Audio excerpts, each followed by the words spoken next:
Hi guys, welcome back. Today we are going to learn to use direct and inverse proportion. We've got 4 success criteria, and the first one is to understand what proportion means.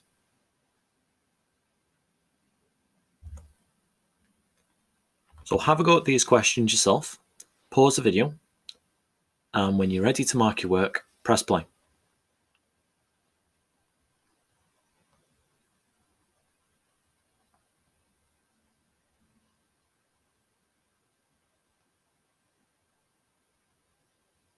Here are your answers. So there's your green answers, there's your amber answers, there's your red answer, and there's your purple answer.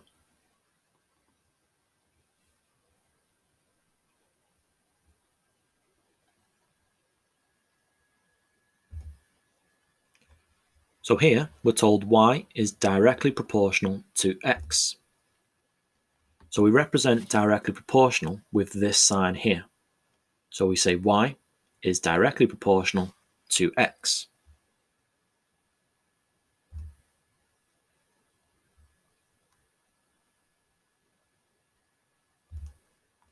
If y is inversely proportional to x, we say that y is proportional to 1 over x.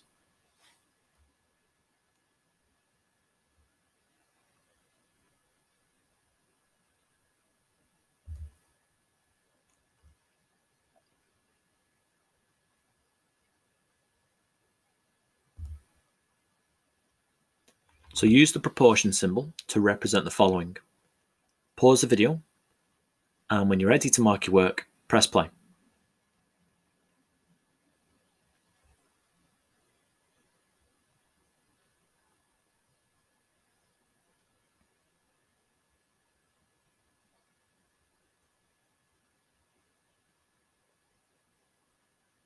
Here are your answers.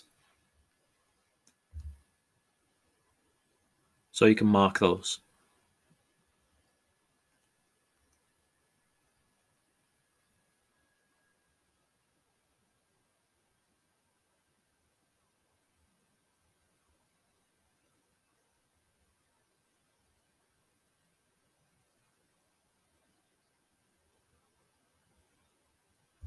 And now we've completed success criteria 1. So now we're going to move on to number 2, and this is to set up a proportion formula.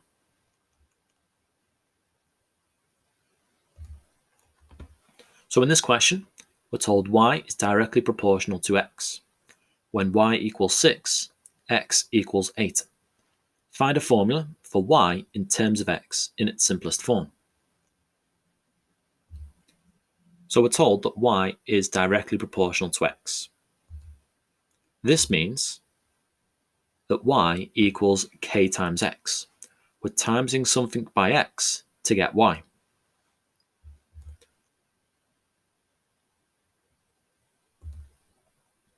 So we need to work out what that k is. Now we're told that when y is 6, x is 8. So we can substitute those numbers into our formula. So 6 equals k times 8. If we divide both sides by 8, that means k is 6 over 8, which simplifies to 3 over 4. So k is 3/4. We're timesing x by 3/4 to get y. Then we can just substitute that back into our formula. So y equals 3/4 of x.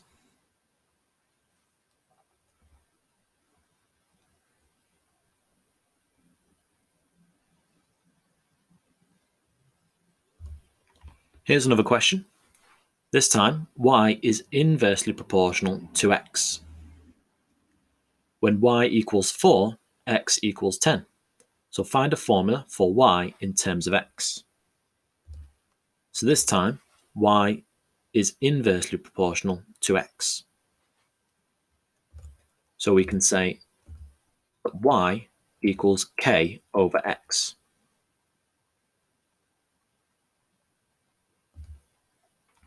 Now when y is 4, x equals 10. So we can substitute those numbers into our formula.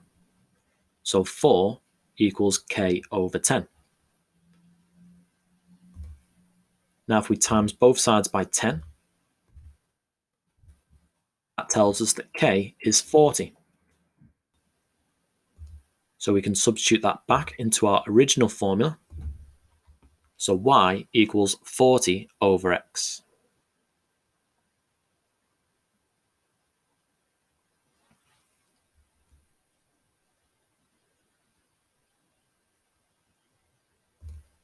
Here's another example. This time y is directly proportional to the square of x. When y equals 20, x equals 2. So find a formula for y in terms of x. So y is directly proportional to the square of x. That just means x squared. So that means y equals k times x squared. Now we're told that when y is 20, x equals 2. So we can substitute those numbers into our formula. So 20 equals k times 2 squared. 2 squared is 4, so 20 equals 4 times k. We divide both sides by 4, that means that k must be 5. And we can substitute that back into our original formula. So y equals 5 x squared.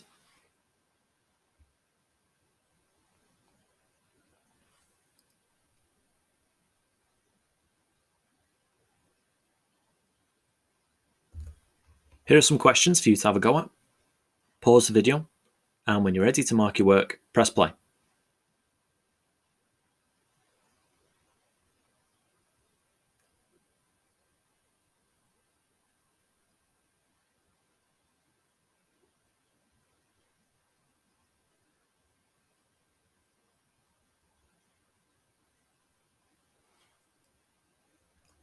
Here are your answers.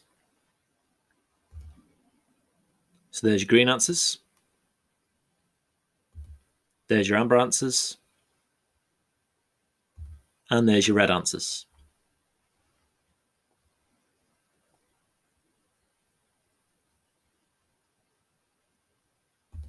So now we've completed success criteria 2. So now we're going to move on to number 3, and this is to set up and use proportion formula.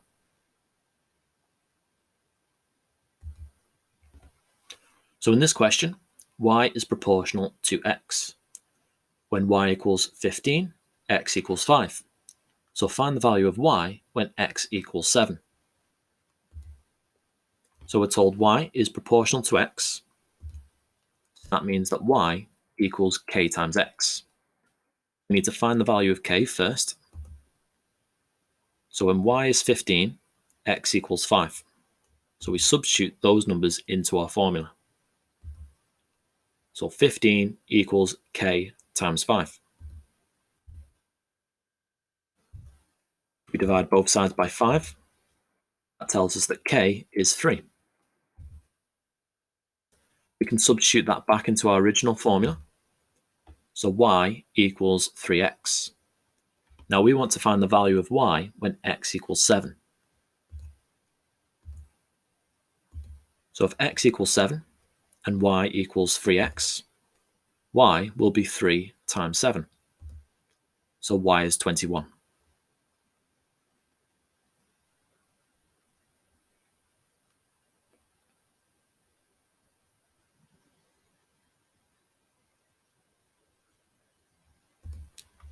Here's another example. This time y is inversely proportional to x squared. When y equals 8, x equals 2.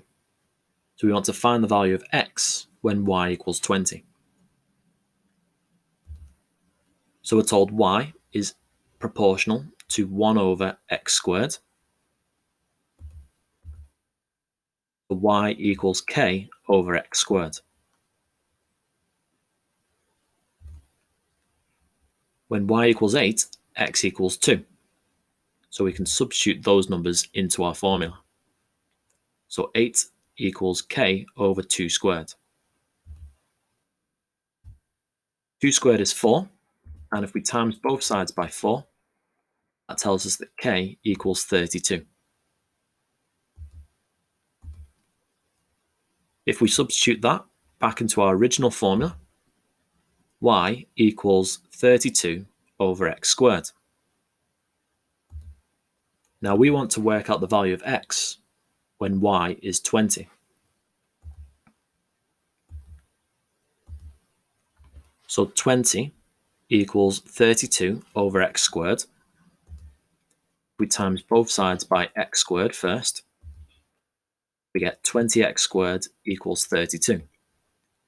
Now we can divide both sides by 20. And to find x, we square root both sides. So x is the square root of 32 over 20.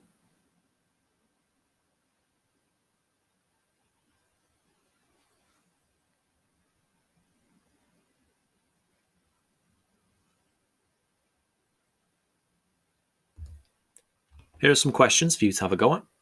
Pause the video, and when you're ready to mark your work, press play.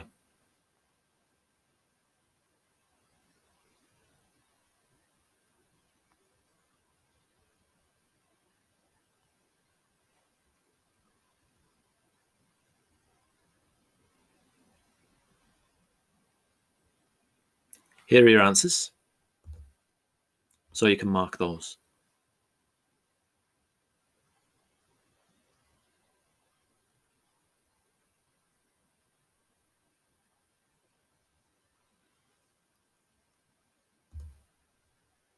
In this question, y is inversely proportional to d squared. When d equals 10, y equals 4. D is directly proportional to x squared. When x equals 2, d equals 24. Find a formula for y in terms of x in its simplest form. So to answer this question, we want to find a formula for y in terms of x. Means the formula can only contain the letters y and x. So we're told y is inversely proportional to d squared. So that means that y equals k over d squared. When d equals 10, y equals 4. So 4 equals k over 10 squared. Now 10 squared is 100. So if we times both sides by 100, you can see that k equals 400. We substitute that back into the original formula. Y equals 400 over d squared. We're also told that d is directly proportional to x squared. So that means that d equals k times x squared. When x equals 2, d equals 24.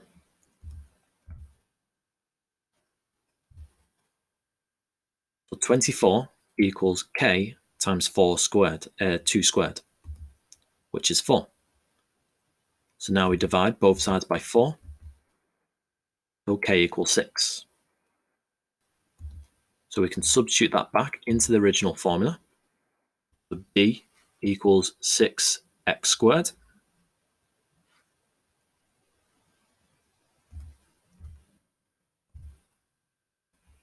Now we need to substitute d into y equals 400 over d squared.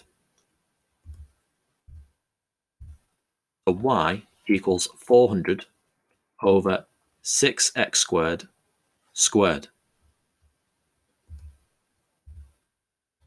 Now 6x squared squared means we need to square the 6, which is 36, and square the x squared. So that means we times the indices together. So that would be x to the 4. Then we can simplify that by dividing the top and the bottom by 4. So y equals 100 over 9x to the 4.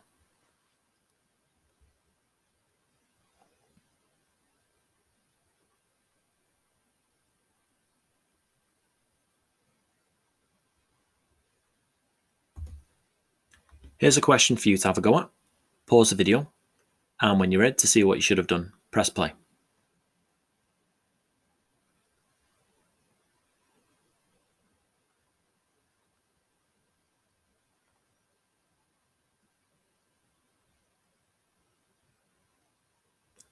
So in this question, y is proportional to x squared.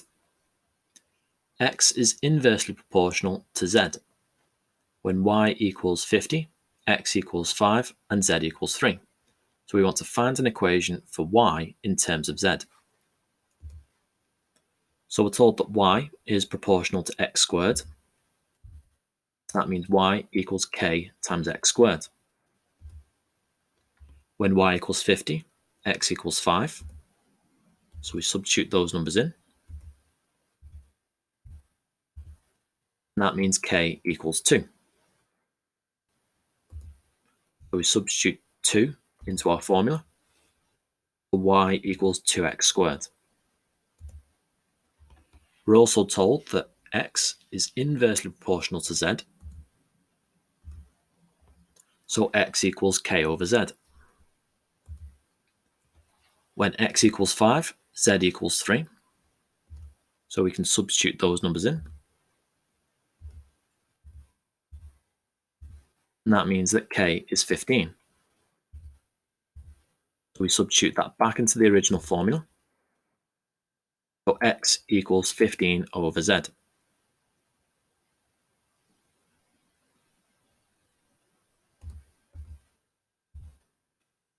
Now, because we know that x is 15 over z, we can substitute that into the formula for y. So we replace the x with 15 over z. So we get y equals 2 times 15 over z squared. Now, when we square a fraction, we need to make sure we square the top and the bottom. And then we can times the top by 2. So y equals 450 over z squared.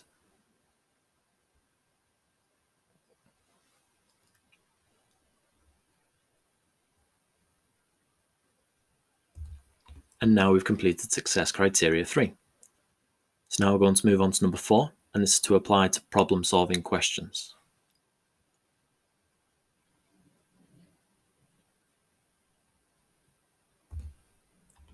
So the weight of a piece of wire is directly proportional to its length. A piece of wire is 25 centimeters long and has a weight of 6 grams. Another piece of the same wire is 30 centimeters long. Calculate the weight of the 30 centimeter piece of wire.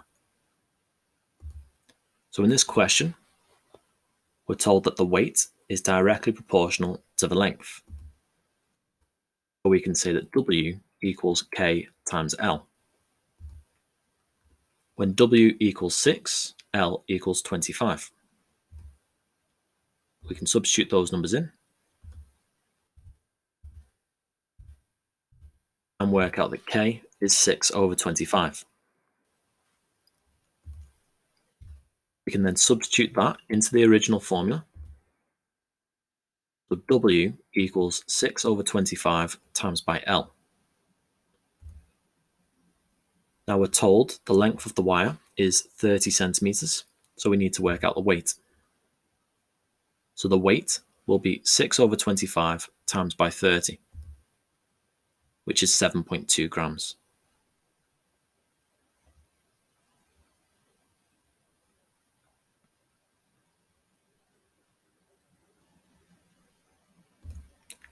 Here are 2 questions for you to have a go at. Pause the video, and when you're ready to mark your work, press play.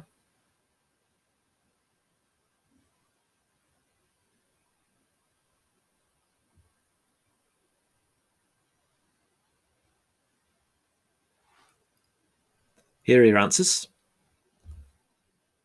So there's your green answer,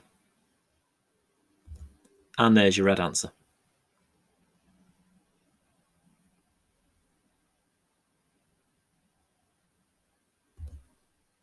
So for the green question,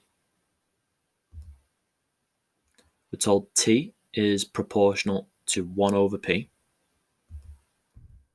So T equals K over P. And T equals 360, P equals 1,400. So we can substitute those numbers in. K is 504,000. Substitute that back into the formula. So T equals 504,000 over P. And we want to work out T when P equals 900. So T will be 504,000 divided by 900. So T equals 560.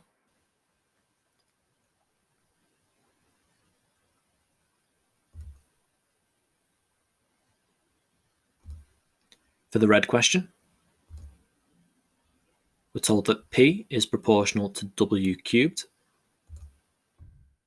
So P equals K times W cubed. And P is 300, W equals 12. So we substitute both numbers in.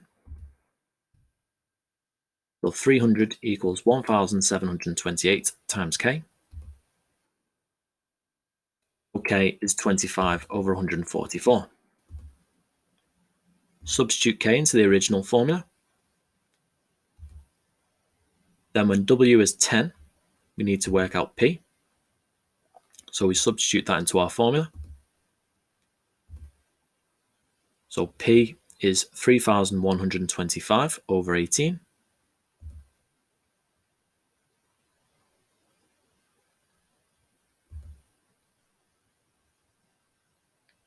If we times it by 2, because it generates twice as much power,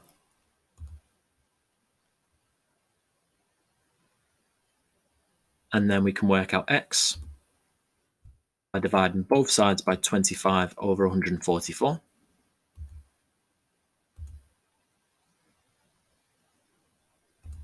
And then we can cube root both sides. So X equals 12.6.